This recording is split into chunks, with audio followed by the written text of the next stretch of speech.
Assalamualaikum warahmatullahi wabarakatuh. Kami dari kelompok 5 yang beranggotakan saya sendiri Najmuna Nurin Gaisani NIM 323, lalu Akonia Bella Rahmatia NIM 125 dan Siti Nikmah NIM 112 akan mempresentasikan materi tentang manajemen pembiayaan bank syariah.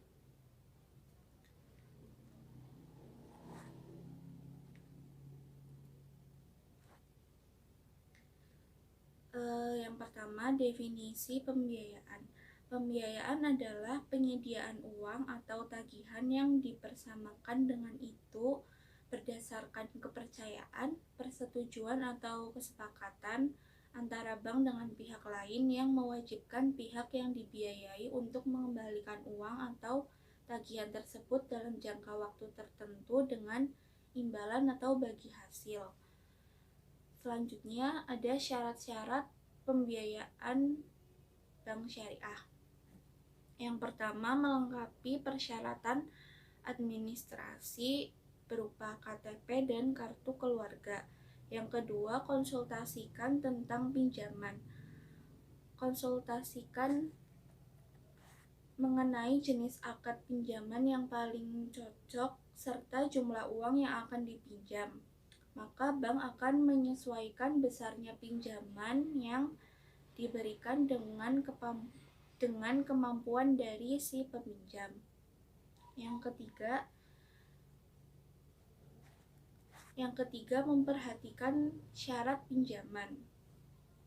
Bank syariah umumnya memiliki ketentuan tersendiri terhadap pinjaman yang diberikan. Ketentuan tersebut bisa berkaitan dengan masa minimal pinjaman, berstatus pegawai, dan tidak bermasalah dengan hukum, dan lain sebagainya.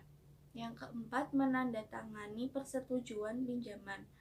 Bank akan memberikan surat perjanjian yang memuat segala ketentuan mengenai bagi hasil serta konsekuensi apabila terjadi kecurangan dari salah satu pihak.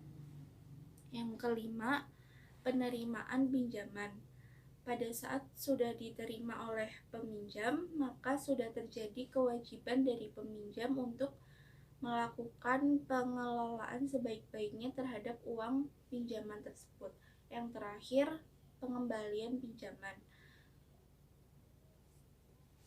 Assalamualaikum warahmatullahi wabarakatuh. Nama saya Siti Nikmah, NIM 112. Di sini saya akan menjelaskan tentang analisis pembiayaan bank syariah. Pembiayaan bank syariah adalah penyediaan dana atau tagihan berdasarkan kesepakatan kedua belah pihak. Pemberi pembiayaan dengan nasabah penerima pembiayaan mewajibkan pihak nasabah untuk mengembalikan dana setelah jangka waktu yang disepakati dengan menggunakan bagi hasil. Contohnya, calon nasabah tersebut di samping mengambil pembiayaan, tetapi dia juga memiliki rekening deposito, sering melakukan pengiriman, uang, dan lain sebagainya. Itu semua akan memberikan keuntungan tersendiri bagi pihak bank. Contoh perhitungan margin. Bapak A mengajukan pembiayaan untuk membeli mobil harga 150 juta. Bapak A akan membayar mobil secara tangguh kepada pihak bank selama 15 bulan dengan cicilan pokok sebesar 10 juta per bulan. Dikarenakan Bapak A membayar secara tangguh, maka terdapat kewajiban yang lain harus dibayarkan, yaitu membayar keuntungan tambahan kepada pihak bank. Disepakati selama 15 bulan masa tangguh pembayaran, Bapak A harus membayar keuntungan sebesar 21 juta.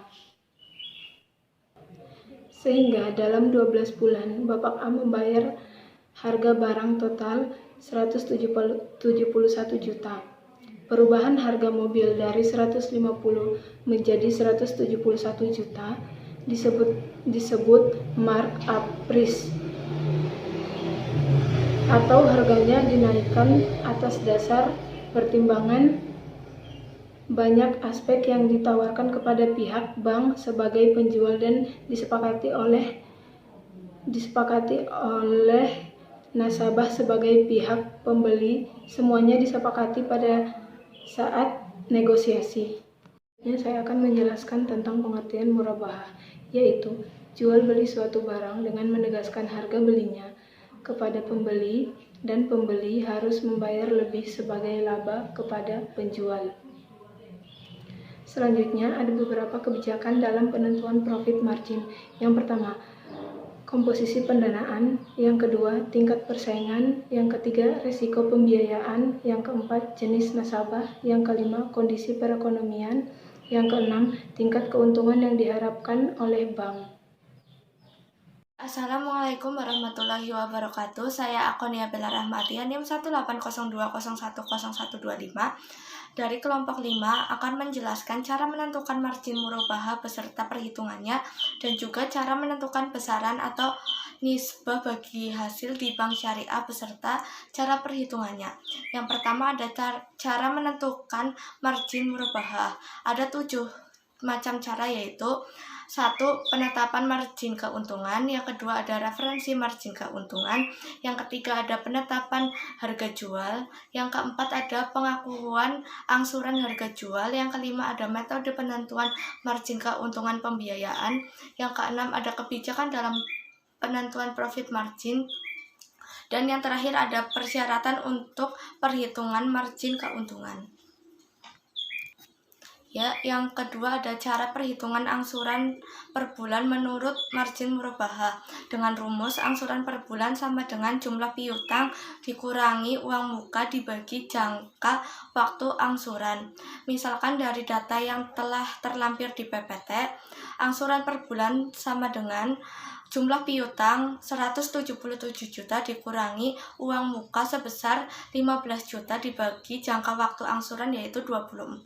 Jadi diperoleh angsuran per bulan sebesar 6.500.000. Dan cara untuk perhitungan pendapatan margin diperoleh dengan rumus total margin dibagi total piutang bersih dikali 100%. Jadi total margin yaitu 27 juta dibagi 177 juta dikali 100%, maka didapatkan pendapatan margin yaitu 15,25%. Jadi pendapatan margin per bulan sebesar Rp1.029.000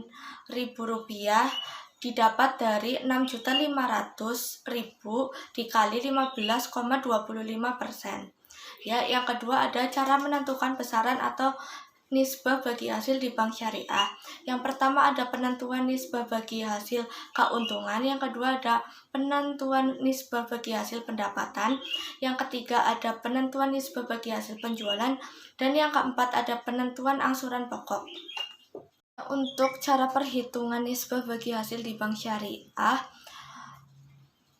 dilakukan dengan cara besaran bagi hasil yang diharapkan diperoleh dengan rumus tingkat bagi hasil yang diharapkan dikali plafon pembiayaan sama dengan 15% dikali 6 dibagi 12 dikali dengan 2 miliar sehingga diperoleh 150 juta.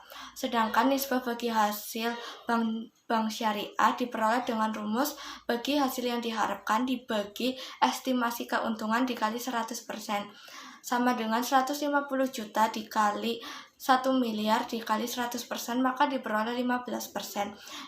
Nisbah bagi hasil oleh PT ABC sama dengan 100% dikurangi 15%, maka diperoleh 85%. Dengan demikian, nisbah bagi hasil adalah 85% untuk PT ABC dan 15% untuk bank syariah. Terima kasih.